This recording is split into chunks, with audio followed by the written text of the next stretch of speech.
Solution de l'exercice 4. Première question.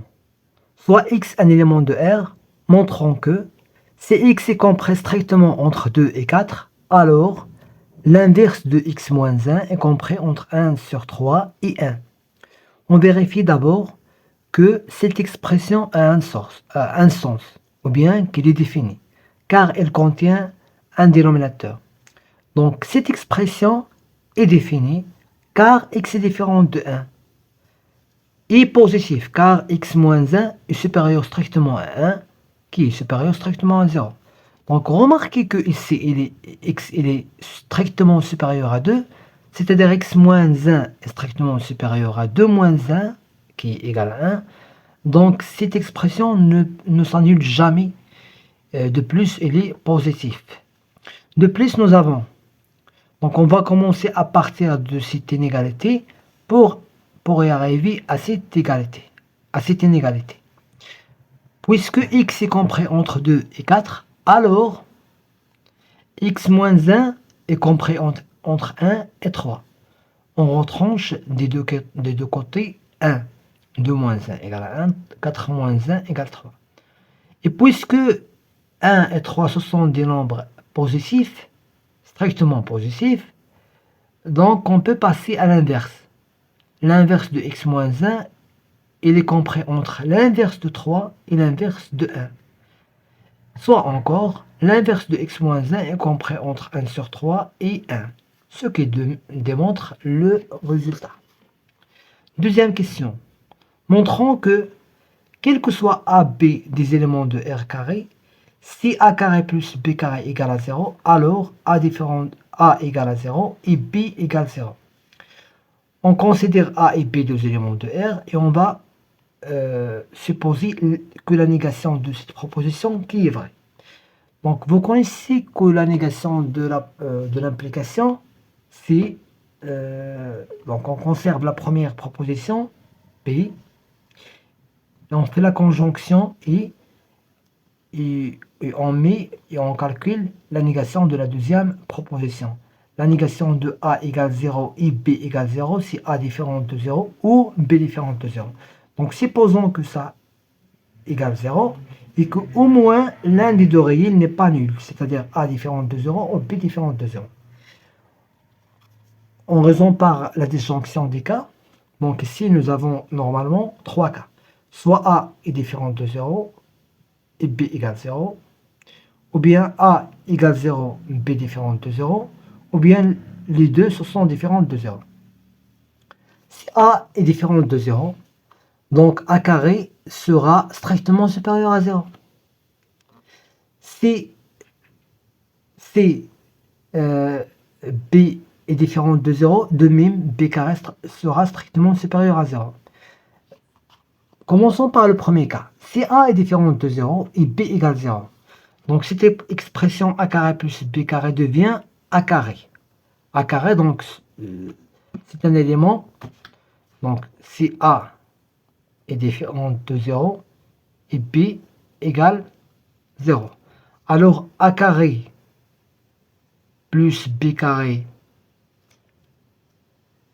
égale 0. Ceci implique que A carré égale 0. Or, A carré est strictement supérieur à 0 car A est différent de 0. Donc, contradiction. Si A égale 0 et B différent de 0. De même, par symétrie, donc nous aurons cette implication qui est A carré plus B carré égale 0 implique que B carré égale 0. B carré différent de 0, on a dit que ça implique que B carré est strictement supérieur à 0. Mais ici, on a trouvé que B carré égale à 0. Donc, contradiction. Si les deux se sont différents de 0, c'est-à-dire A différent de 0 et B différent de 0, donc nous aurons A carré strictement supérieur à 0 et B carré strictement supérieur à 0. Donc la somme A carré plus B carré sera strictement supérieure à 0. Mais d'après notre supposition, cette somme est égale à 0. Contradiction. Donc dans les deux cas, on a A carré plus B carré strictement supérieur à 0. ce qui contredit l'hypothèse a carré plus b carré égale 0. Ainsi, notre supposition, c'est-à-dire cette supposition, est fausse. Par conséquent, nous avons, quel que soit a et b, deux éléments de R, si a carré plus b carré égale 0, ceci implique que a égale 0 et b égale 0. Troisième question. Montrons que, quel que soit a, b, deux éléments de R, a carré plus b carré égale 1, ceci implique que la valeur absolue de a plus b soit inférieure ou égale à 2. Soit a et b, deux éléments de R. On sait que a moins b carré supérieur ou égal à 0, ce qui implique que a carré moins de ab plus b carré supérieur ou égal à 0. Donc on a développé cette identité remarquable. D'où 2ab, si on prend moins de ab au deuxième côté, nous aurons 2ab inférieur à a carré plus b carré. Or, par hypothèse, on sait que a carré plus b carré égale à 1.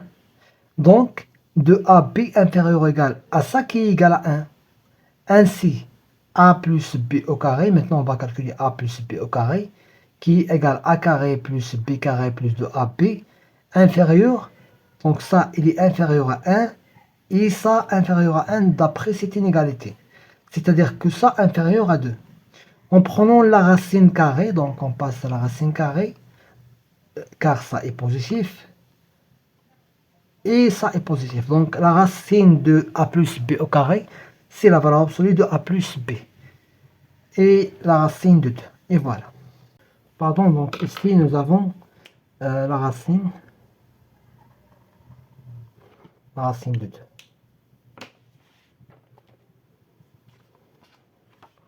La quatrième question. Résolvons dans R carré le système suivant. x égale racine 10. 5 plus racine 5 y égale x plus racine 2. Donc nous avons le système S équivalent à x, y égale racine de 10. Puis on exprime x en fonction de y. Donc x égale ça moins racine 2. Puis on va remplacer la valeur de x dans la première équation. Donc x, on va remplacer x par sa valeur. Puis ici on va développer y fois racine 5 y égale racine 5 y carré plus 5 moins racine de y. On prend le racine 10 au premier côté, devient moins racine 10 y égale 0. Voilà, on garde toujours cette équation. On reconnaît une équation du second degré en y. Donc ça, c'est une équation du second degré en y.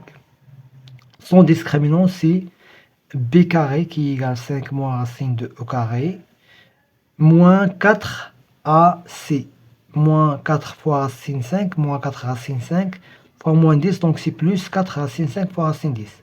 De calcul fait, on trouve 27 plus 10 racine 2 et ça égale 5 plus racine 2 au carré.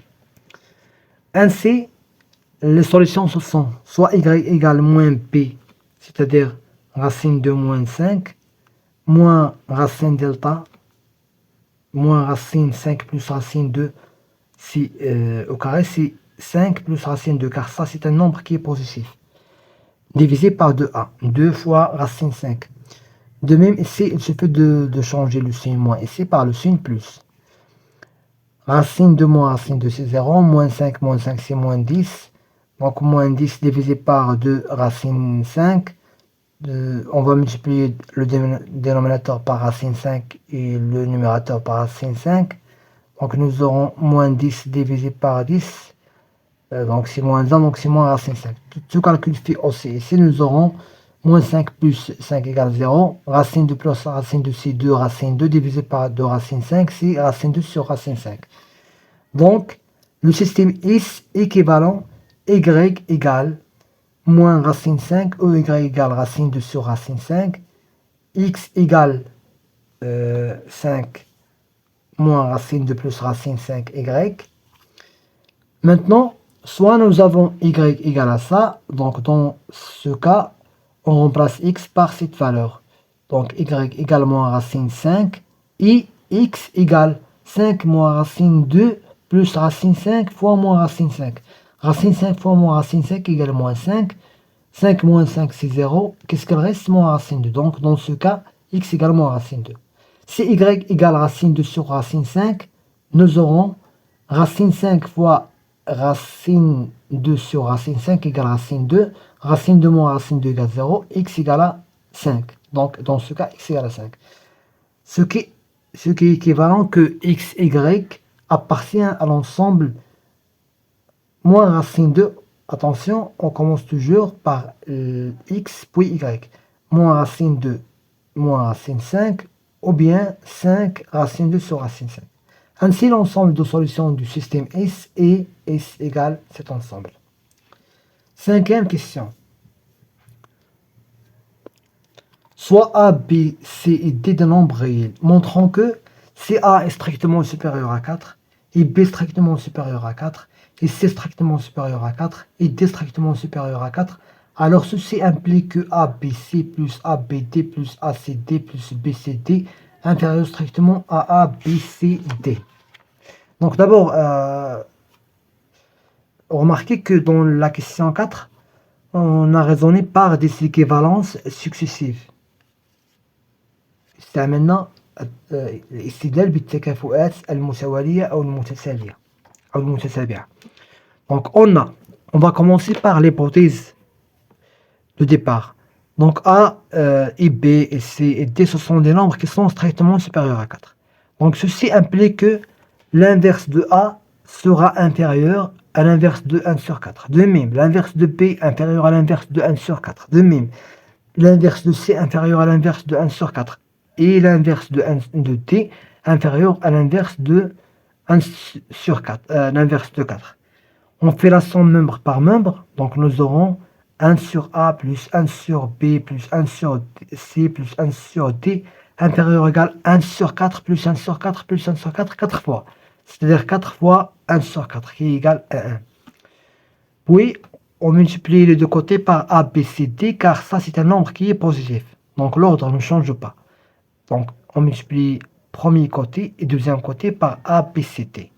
Or, A, B, C, D fois l'inverse de A, donc on simplifie par A, qu'est-ce qu'elle reste? B, C, D, voilà c'est ça. A, B, C, D fois l'inverse de B, on simplifie par B, qu'est-ce qu'elle reste? A, C, D. De même, A, B, C, D fois 1 sur C, on simplifie par C, qu'est-ce qu'elle reste? A, B, D.